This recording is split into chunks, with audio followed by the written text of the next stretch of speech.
Hello, welcome back to Western Kabuki. Today, we are, all of us on the show, we're leaving the left. We are joining the Trump administration. We are finally doing what long awaited us, and all of us really, is leaving the left. You know, my eyes are finally today, open, and I really can't believe how clearly I can see the world now that I've given up this woke mindset, the woke mind virus. Mm-hmm. I know, no, it's incredible. Like once you start taking all these supplements, once you get fluoride out of your system, after you start, like basically everything's become so clear once you start listening to RFK Jr. Mm-hmm. With us leaving the left today, Alex, how you doing? I'm good. I'm really excited to espouse some of the conservative virtues I learned about in like the last 20-25 minutes. I'm feeling really confident that this grift is going to pay a lot more than being a liberal.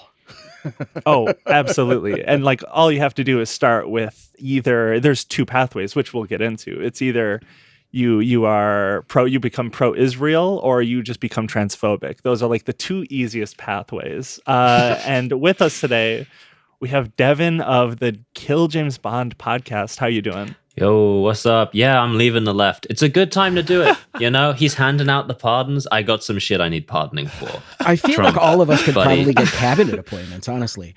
Just real. Really quickly, Caleb is out today. Big shouts to Caleb. We'll see him soon. Oh, yeah, absolutely. He's already in jail. He didn't leave the left. He's not a part of this. He's gone. Should have left the left, pal. Oh, well. Should have left. But yeah, so today, if it wasn't already clear, we're talking about the leaving the left phenomena. Something that I feel like has always kind of been around politically. I've been following politics for like a long time, like 12 years or so now. And there's always been instances, every election cycle especially, where there's people that like, oh, we're liberals, or we're like air quote leftists.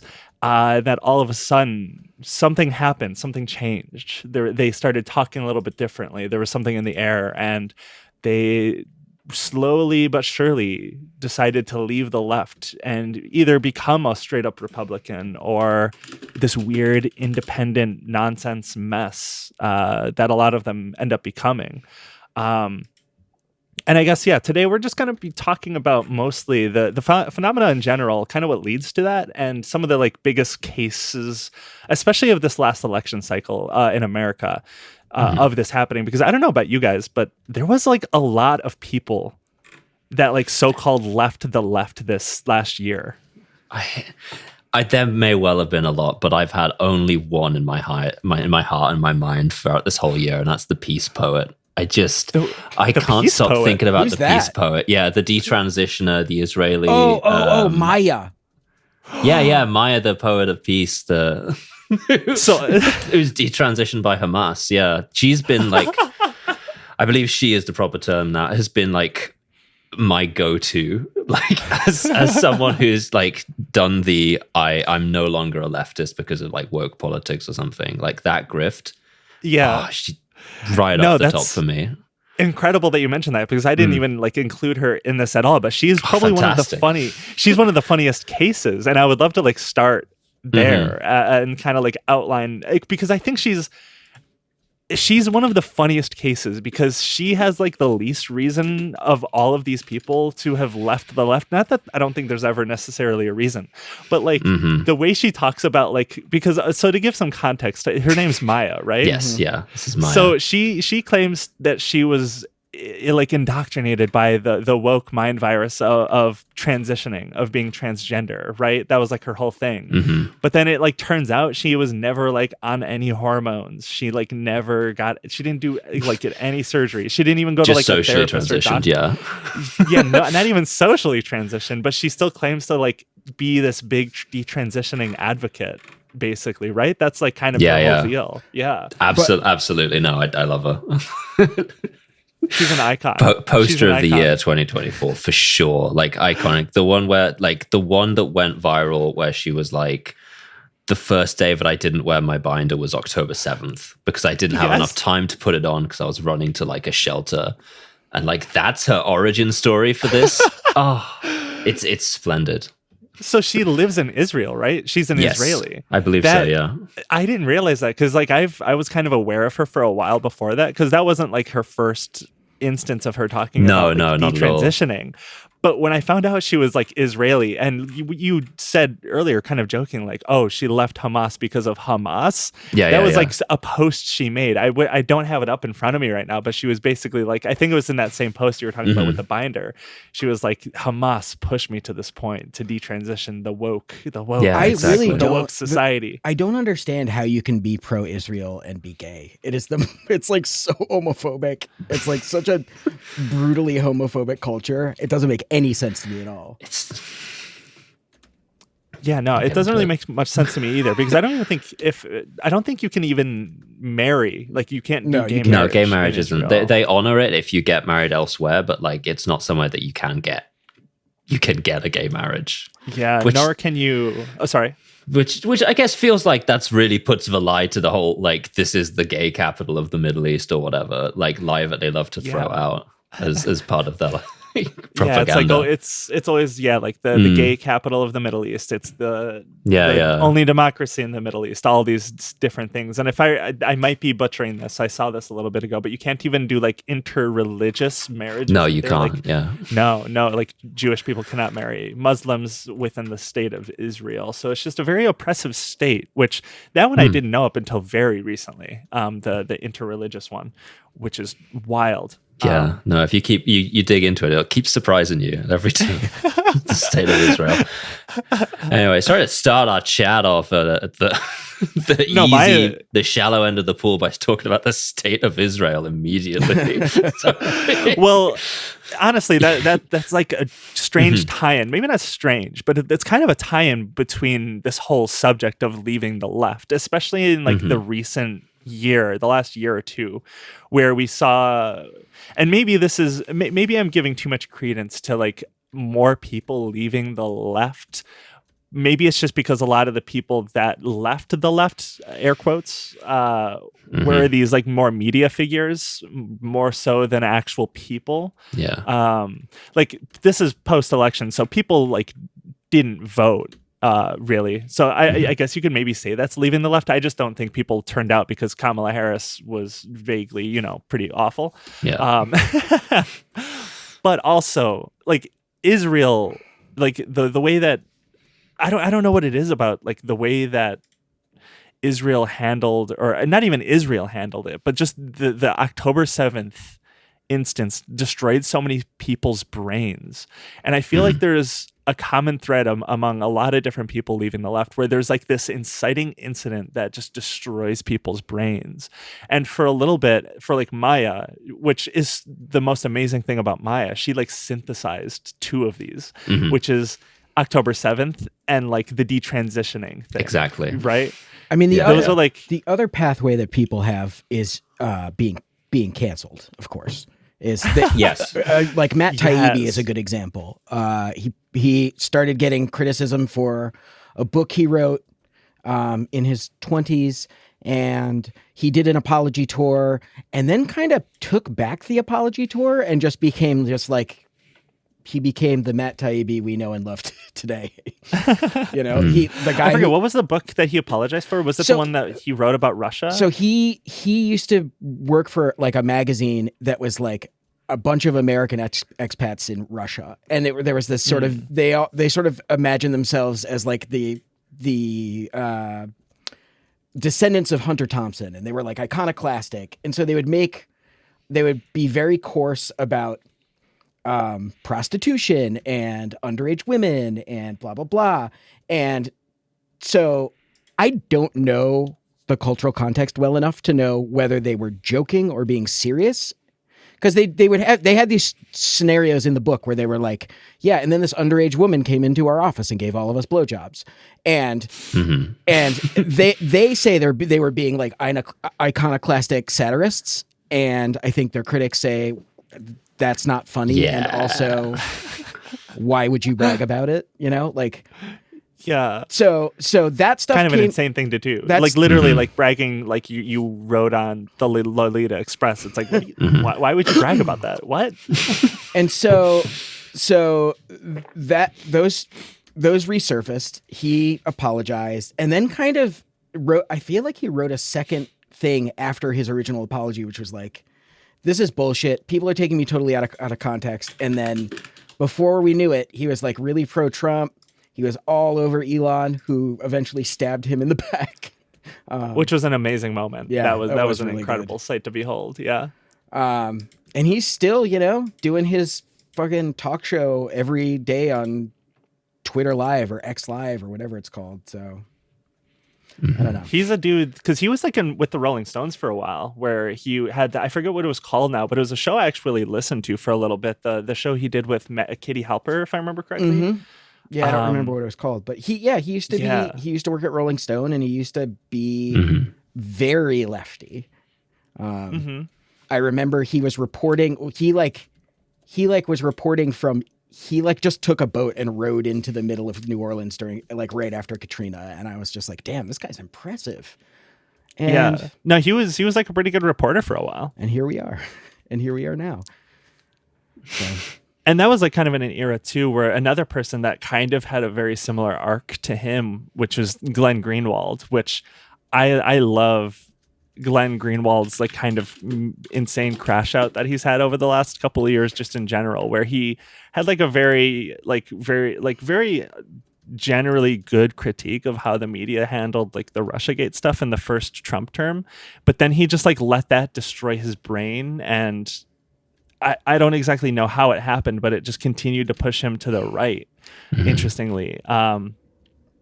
And that's, another one of those instances where, because he was like kind of canceled too, in a way. I forget exactly for what. It's been too long. I mean, he wasn't he wasn't canceled for any sort of bad behavior. He was just he just was like, he is the kind of person where if someone insults him on Twitter, they just canceled him generally. Millions of people after him, So he's just I think it's a very similar one to Elon Musk. People just were like quote tweeting him too much. Yeah. Oh yeah, no. Yeah, I guess so, because Greenwald was the fucking like the game theory thread guy, right? No.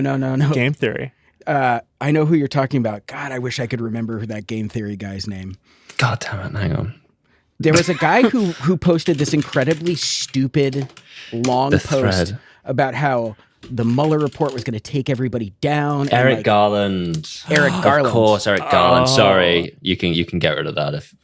No, you're good. Because it was me being wrong. You're fine. But no, Glenn Greenwald. Glenn Greenwald was like. Yeah, no, I couldn't place him. Sorry. Glenn Greenwald was like he was pro.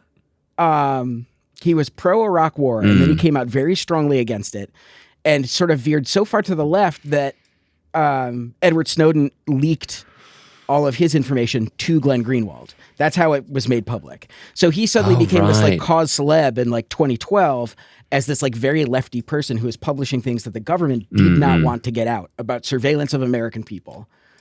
And then he got insulted one too many times on Twitter and he lost his mind. Yeah. So often the case. Yeah, like that's so many people these days is they shift their positions because of getting made fun of online. It's way too common, which is very sad that people are so easily swayed by like just being dunked on for having like a bad take. And it's like, oh, you're criticizing me for this bad joke I made. Okay, time to vote for Donald Trump now.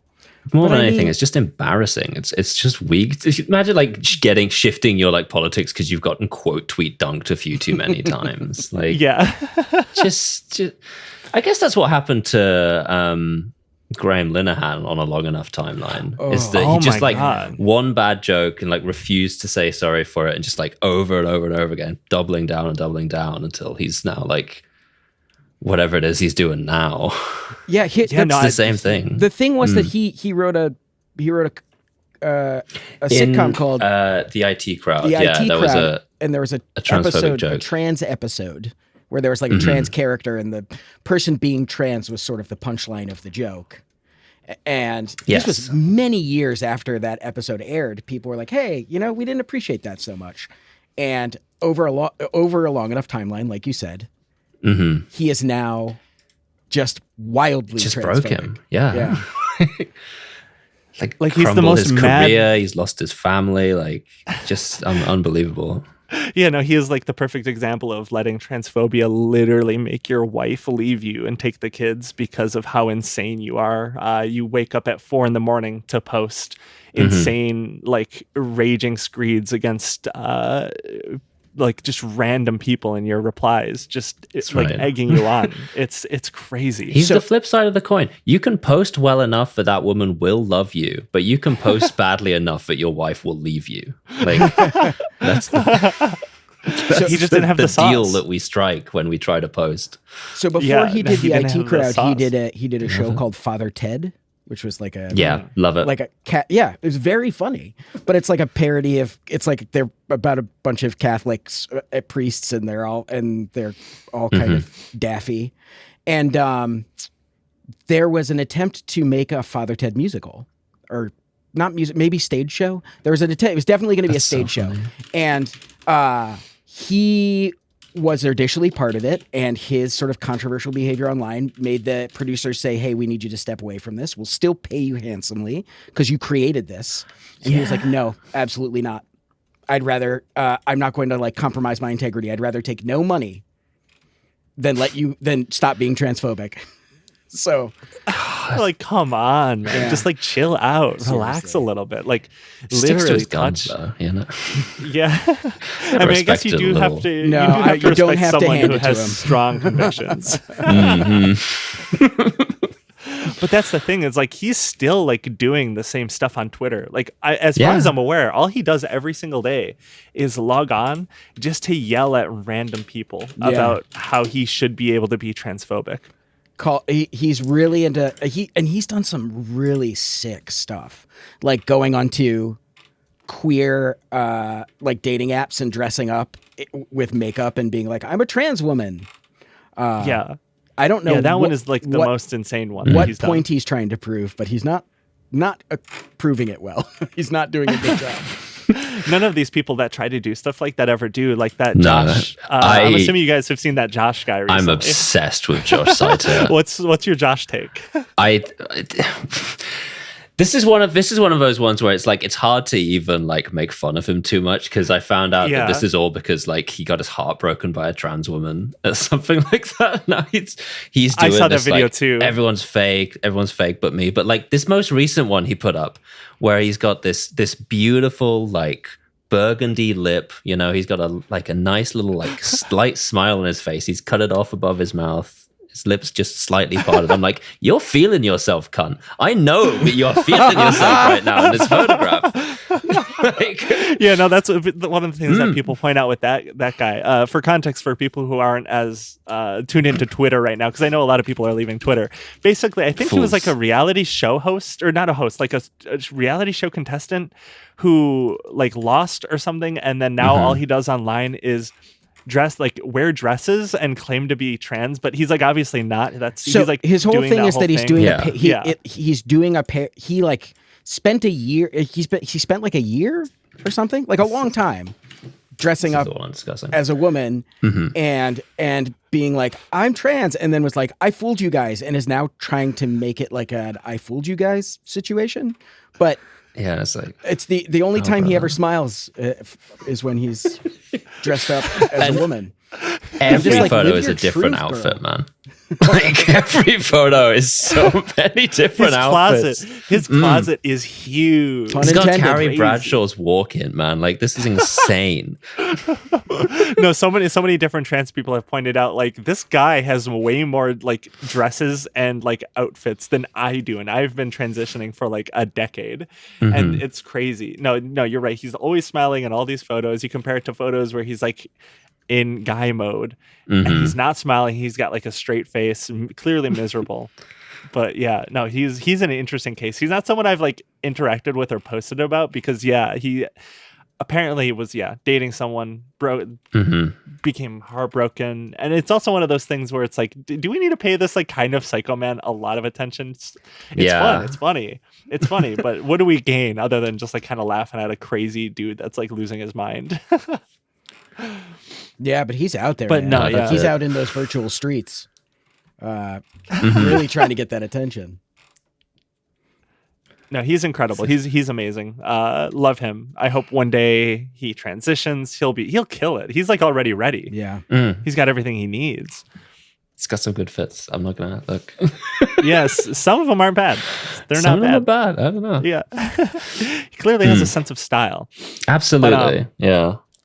So really, I think, by my estimation, feel free to like kind of add if you think I missed something, but the main things that seem to be the case when someone decides to leave the left in pursuit of whatever they might pursue, it's like we mentioned before, they were canceled. They feel like all this sort of pressure from people who are previous allies coming in, kind of trying to correct them on a bad take, and it just leads them to buckle in and put down their feet and not budge at all. So it's like that.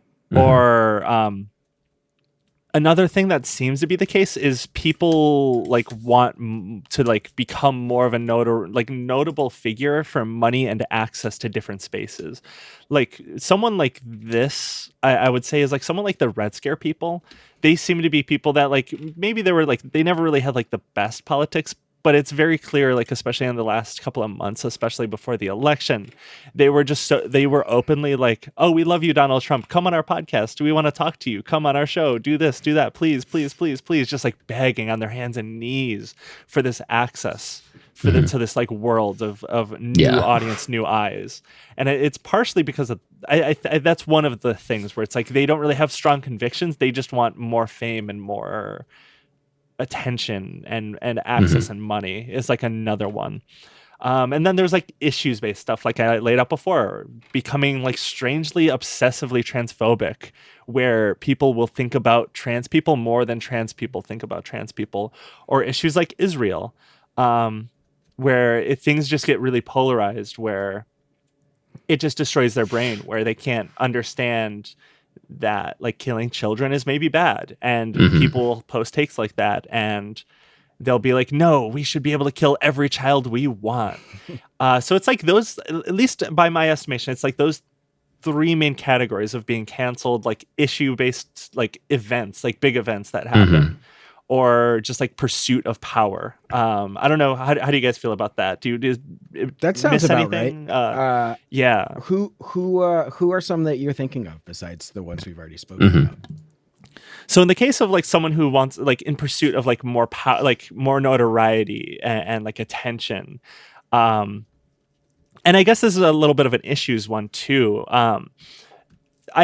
She's on everyone's mind. Brianna Wu. I hate talking about her. You know, anytime I even think about her, anytime she crosses my mind, I'm like, I really shouldn't be doing that. I should not. That's exactly what she wants. She wants you to talk about her. I need to punish myself for thinking about her. But she's, I think, the one of the more like maybe not most notable cases, but like maybe the most blatantly obvious one, where it's like she just has been completely ruined by this one issue of the genocide in Palestine, right?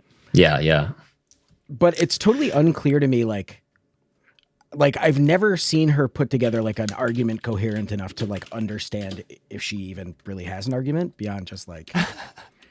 Well, the amazing thing about her is because before October 7th, you can like search her account. She used to have like some decently pro-Palestine takes. She used to be like pretty pro-Palestine. I have some screenshots I didn't put in this document. I'm going through it right now. But I found a couple of takes from hers where I'm like, oh, this is like very normal. She's talking very normally. This is like a very general progressive stance that she's holding like in 2022 about Palestine. But all of a sudden it was October 7th that for some reason there was something on that day that just really changed the tide in some of these like kind of like lib left, like two-state solution. I don't want to be too like condemning, but I truly think if like two-state solution is kind of naive, and I think she's always kind of held to that position despite being pro-Palestine. And something about October 7th just kind of ruined two-state solution minds' brains. And she's like a big one of that. But it's very funny because she used to be pro-Palestine, she like posts way too much and will actively be like learning different things about Israel. Oh, right. Yeah, like, in front of everyone. Like the funniest one was that she was like, wait a second, you can't gay marry in Israel? This was like 2 months ago, by the way. Like she like just found that out. Wow. And it's like, well, yeah, like how do you not know this? Like you're like ardently pro-Israel. She's like one of Israel's strongest online supporters. And she doesn't even know like some basic facts about Israel. Is just crazy. And I think at the end of the day, like she did use this issue to kind of try to elevate herself. It feels like she's trying to like aim for higher things rather than just kind of being someone that's posting on Twitter, right?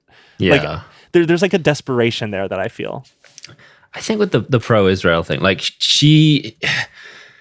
Velez said about two-state solution about it. unserious politics at this point. If someone ever says that phrase, it's one of the key phrases you can use to like pick out that you don't have to listen to anything they're saying. Right. Another one like that is when they're promising to do things like by 2050. Shut the fuck up. We're not going to have a planet by 2050. Like you're asking me to imagine the future.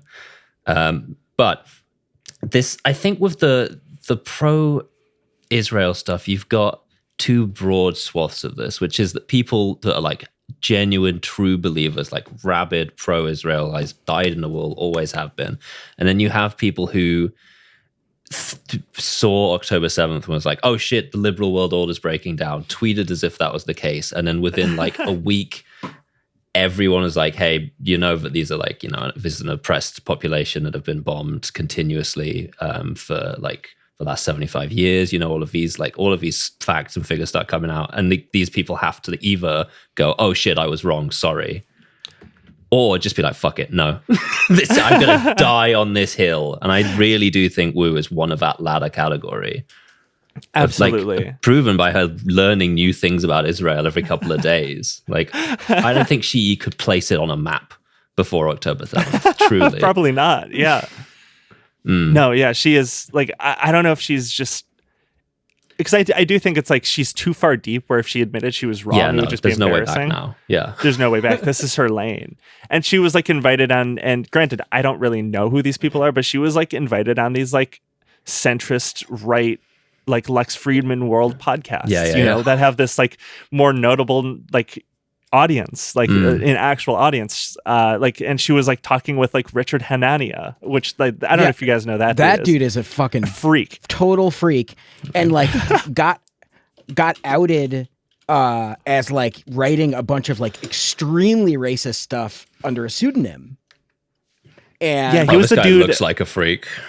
No, he looks insane. He looks like a doll of a child. No, he looks cursed. Like he was like he's like a cadaver or something. He doesn't look alive.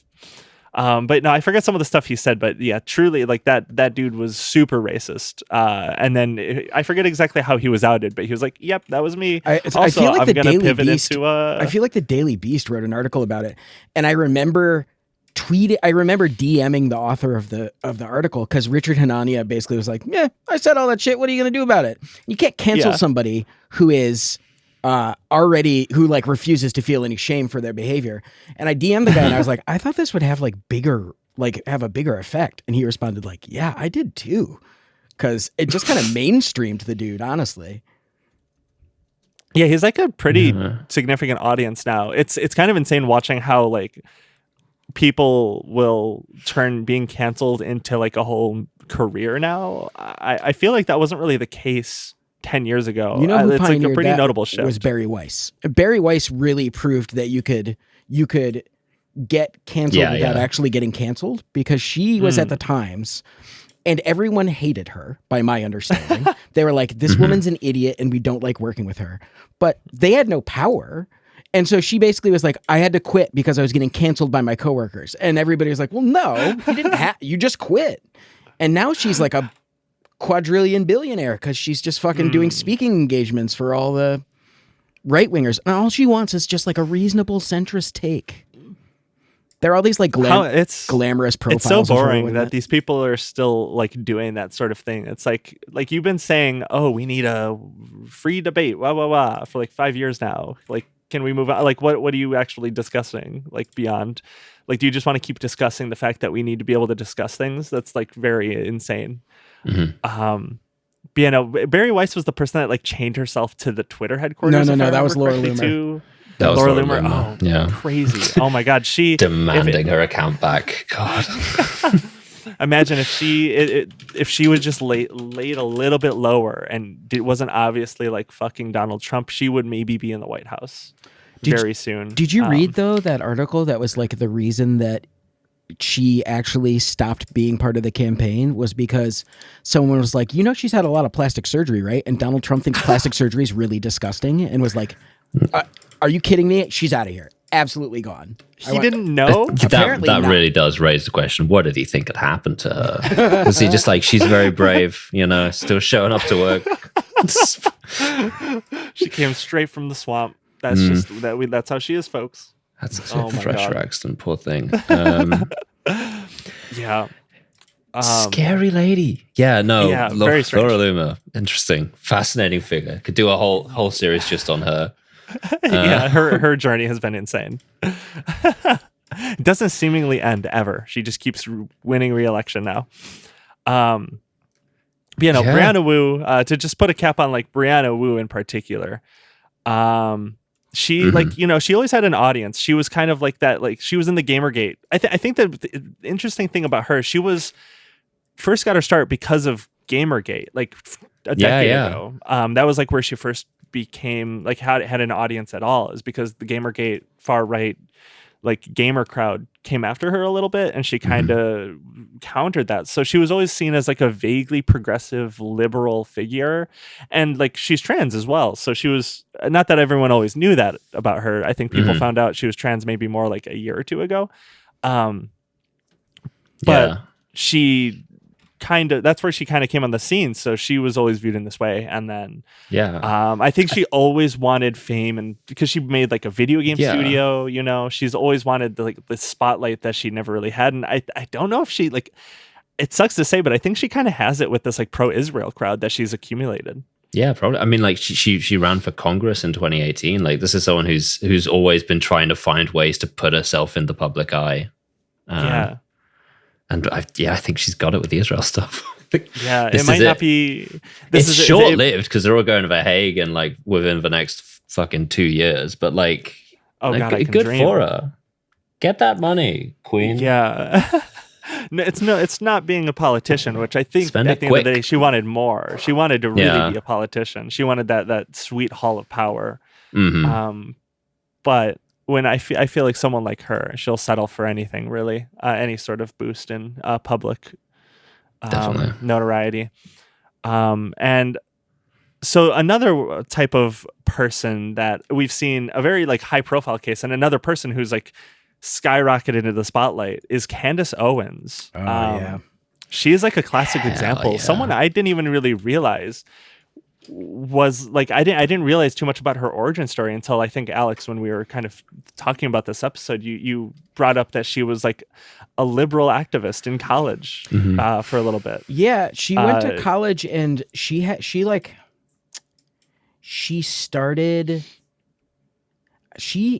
some kind of situation with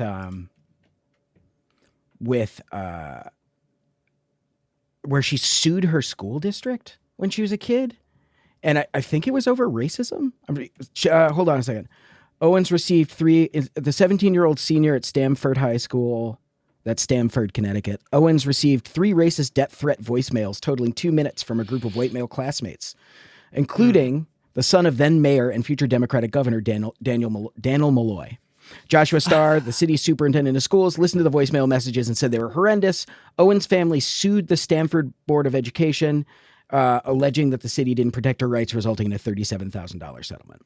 So she, talked about racism in the past, and then she wanted to do a website called Social Autopsy, which was going to be like Facebook, but it allowed people, it was it wasn't like Facebook. It was like Yelp, but for people. There was going to be a website where you could put a person on there and be like, this guy's a real piece of shit.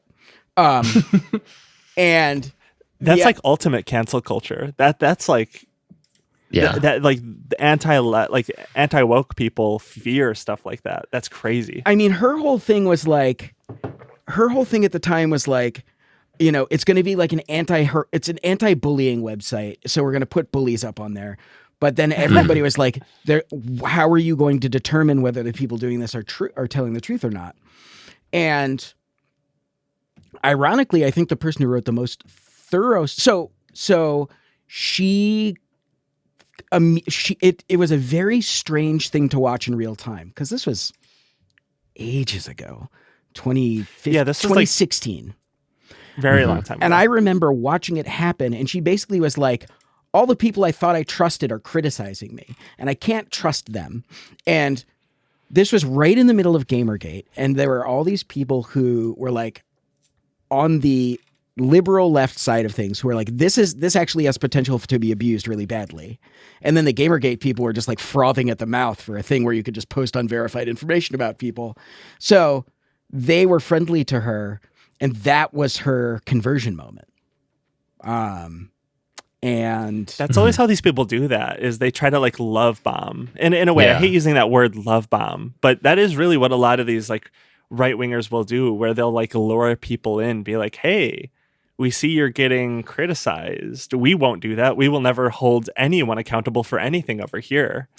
Please join us. I do know media people who have gotten canceled and have told me that they are descended upon by the type of people you'd imagine, who are like, now you're one of us, and we're going to teach you.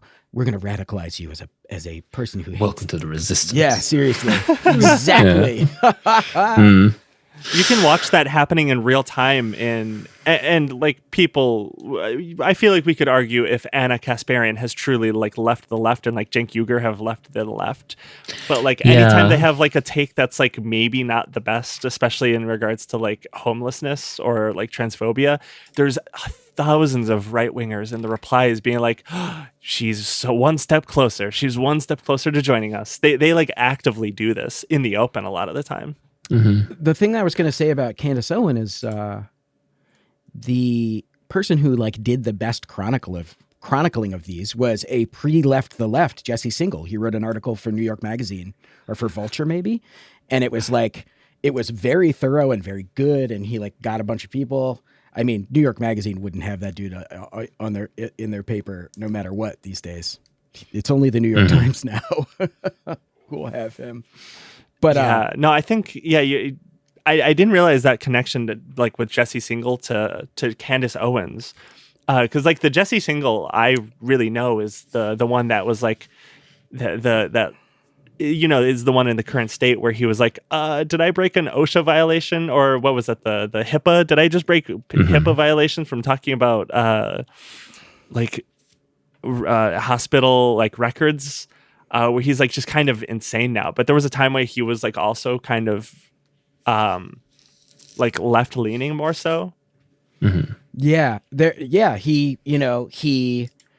I'm looking at his old articles for New York Magazine. He wrote a profile of ContraPoints. He criticized Milo Yiannopoulos.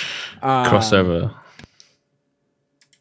He talks about fake news, talks about mass shootings, and then he wrote an article for, it might have been New York Magazine, that was like a detransitioner article. It was like one of the early features on detransitioning, and people very rightfully called him out and were like, hey, this is harmful and counterproductive, and the dude quadrupled the fuck down, and it was like there was no turning back. Yeah, totally. I think what I'm realizing is it's like always a mix of two of these three, where it's like issue, like, oh, transphobia, and then being canceled. Or it's like, because I feel like a lot of these people wouldn't, like, is it just people can't take criticism for their like really weird obsessive points that they try to make? Is that what it is? Maybe. Yeah, there's always some impetus to this. It's never just I've decided I could get more money. There's always like some event that causes it. There's like a psychological break of the mind. Yes. I mean, I do think that there's like a weird pride thing to it. It's like people are like, well, you're wrong. And then the person who is accused of being wrong, in the face of all of the criticism, can either say, hey, I'm sorry, and then continue to get criticized. But there will be some subset of the internet that will not forgive you if you do something dumb. That's just a fact.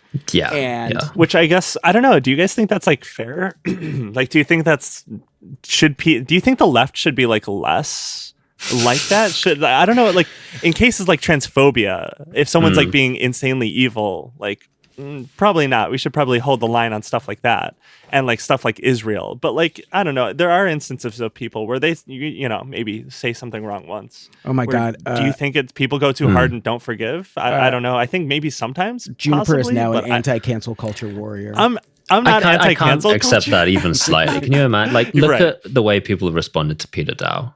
Like, I simply don't believe, because like if the left was like unforgiving, they'll be like, fuck off forever. Like, you were literally in like the fucking Lebanese forces, brother.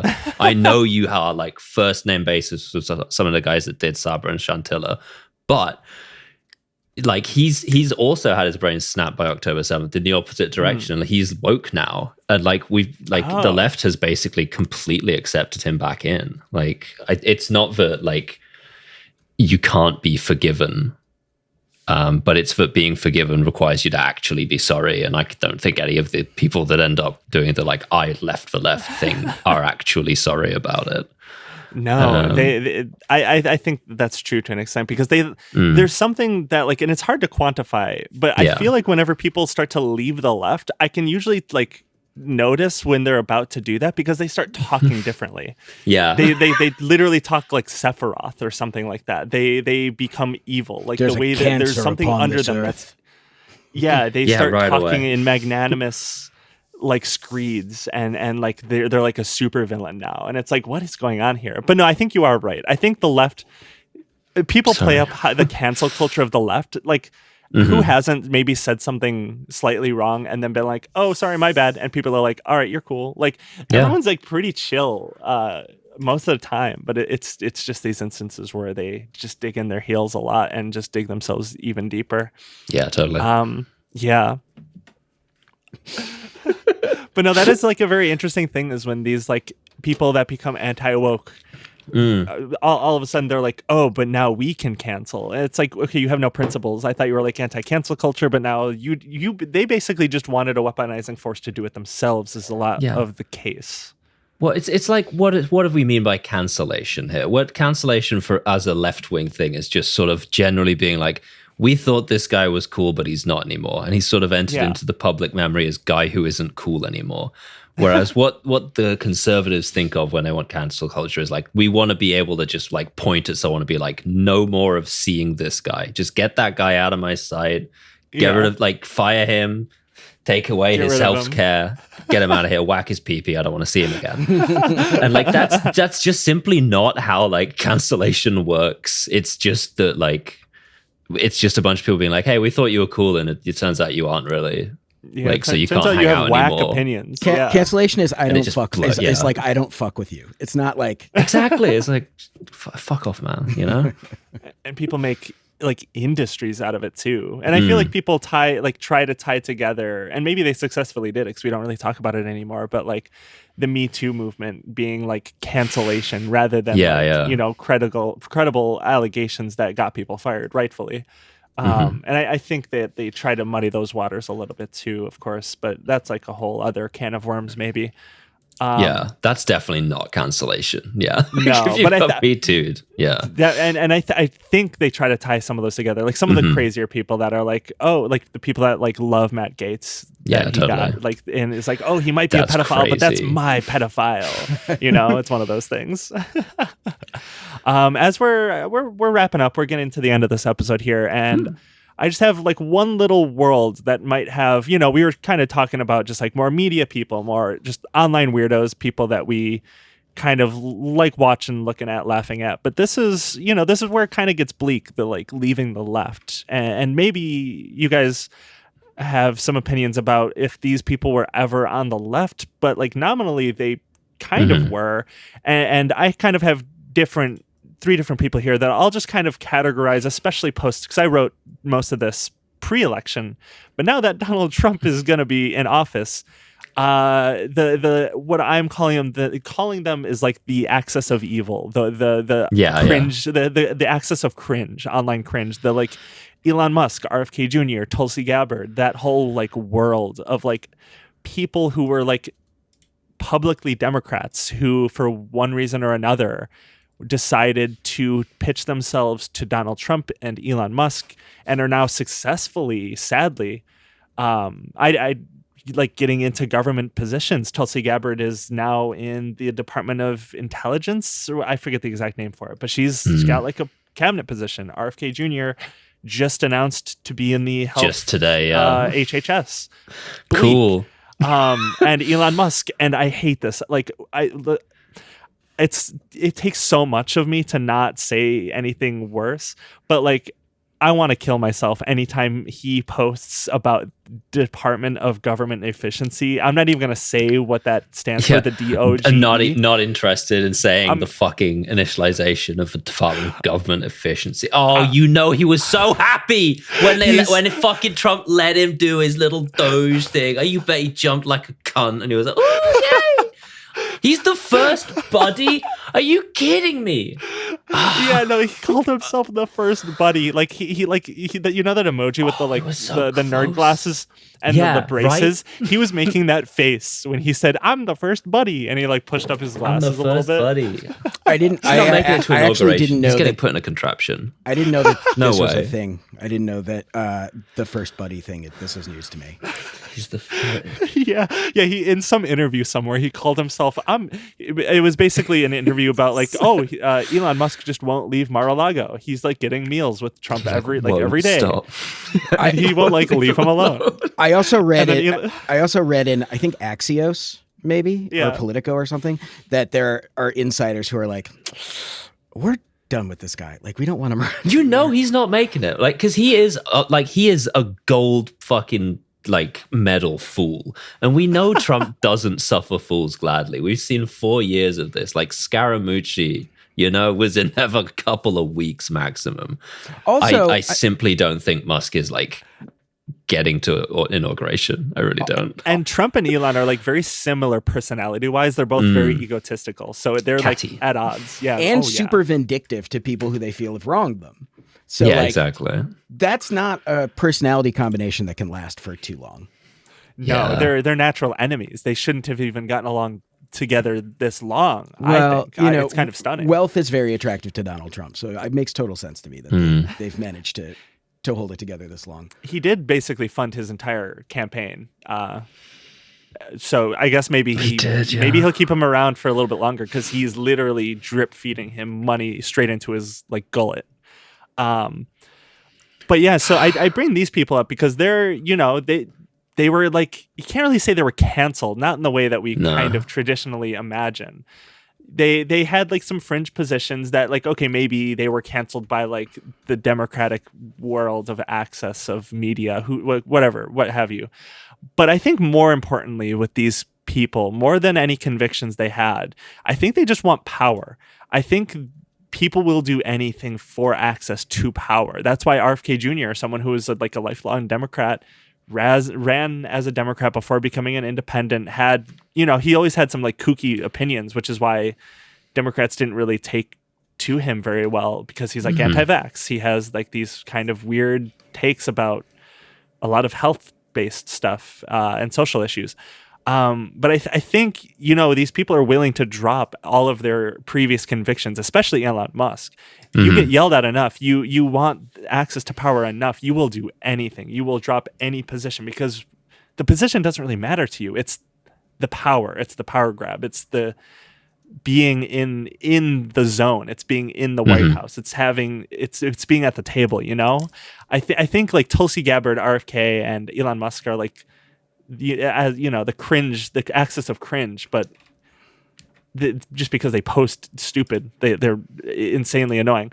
But they're one case where they will flip opinions for power, which I don't know. That's like the bleakest one because they have so much power already. Yeah. Elon Musk owns he's so the much. richest man on earth, richest man on earth, has all these government contracts, who is now going to be in government, which cannot be good.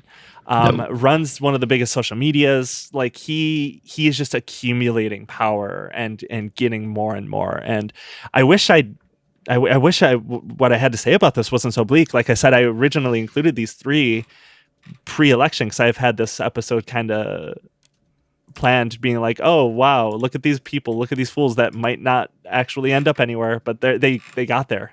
They dropped their convictions and it worked. They're being rewarded for these convictions. Well, I mean, they left the left for power. One thing to remember is that at least with RFK and Tulsi Gabbard, they're going to need to be appointed by Congress. So that's one hope, but it's not a bright one.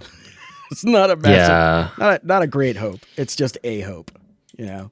I guess something I don't entirely remember is, are they going to have to be nominated before the new Congress comes in? Like, are they going to go for the Congress do before they have to get confirmed by this one or the next one that's Republican controlled? Because that changes things. Yeah. Like, fucking, he had a brain parasite. Literal brain worms. He had real brain worms. Like, he ate a dog. I love American politics so much. I don't know what you guys are doing. It's crazy out there. Don't worry though, we're only like 5 years behind. Our next election is going to be the one where like, Kemi Badenoch or like, God forbid, Nigel Farage gets in. Definitely. The UK is looking a little bleak. I've always had a fascination with UK politics ever since like Jeremy Corbyn came on the scene when he took over Labour. Yeah. That was crazy. That was great for a couple of years there. Really, really fun. It was almost, you guys were almost there. It's like you guys had the Bernie moment and like we're a little bit closer. But all of these countries, UK it's a little bleak, but I don't know. Leaving the left is just a very strange thing to me. It's seems like it's becoming more common just amongst media people. I don't know. What are your guys' like final thoughts on leaving the left? You need to have a left to leave, for one thing. Like it's very funny. We've talked about Candace Owens and things like that, who is an example of someone who is like still traffic on the I left for left thing, despite being now much more active politically as a conservative for longer than you were a leftist. Yeah, she was like a kid. Yeah, exactly. I think that the Democratic Party has tacked far right enough that people who either didn't comment on politics or pretended not to be political or pretended to be Democrat no longer feel the need to do so. And so some of the leaving the left is just people kind of showing their true colors. I don't think that's the case with many of the people we talked about, but like I do think that that's a thing that's happening. I think so. I think Elon Musk in particular might be someone like that, where he's one of the richest people alive. Of course, he can claim to be a Democrat. He probably did vote for Obama, like he claimed, but like, he is a wealthy man. That comes before anything else. Like anything he'll do will be to his benefit, and of course, that's the right wing typically. I wish I had like a happier note to end on. This is just kind of a very bleak ending. Like, these people left the left and succeeded. Bye. Yeah. But turns out it works. I don't know. I think it's important. I guess my final thing is it's way more important to have like actual convictions and stand up for things that you actually believe in and in a world that you actually want to see happen. Because the world that these people want to see come to fruition is not a good one. This is not a good world, and we should not aspire to be people like this. Like succeeding in life shouldn't come at the expense of your convictions. And hopefully, I don't know. Hopefully, there's some swing back the other way where people are like, "Oh, these are freaks. These are worms. These are snakes. These are people that don't believe in anything." I don't know when that'll be. I hope it's soon. We can believe. All right, Devon, where can our listeners find you? Hell yeah! If you want more of me, you can find me on Kill James Bond. We're a film review podcast. That's where we've invented this thing where we watch a movie and then we talk about it amongst ourselves afterwards. Holy shit! We're doing what a crazy format. It's good. It's great fun. We've talked about the Bond films. We've done spy movies. We've done. We're just moving on now to Heist Season. The first episode of that is coming out the week that I'm recording this. That's extremely which is heat. Get on. Go to killjamesbond.com. Fucking check us out. I think it's really good. I like it. It is. No, it's great. It's great. It's good. Oh yeah, I edit. Well, there's your problem. The disaster podcast with slides, 10,000 posts. I'm on Trash Future every so often, and I've got a stream called the Traditional Scrunch. I know it was the noise that we had in our heads at the time. We were trying to think of a name. So sadly, we're now shackled to the Traditional Scrunch. Check it out. I love it. I fuck with that name. You can change That's it. No. It's too late. You have to stick with it. Chris James used to Twitch stream under the name Friendly Little Boy, and he was like, "This is too late. I got to change this." Oh yeah, that's funny. That's really good. Alrighty, thank you for leaving the left with us tonight.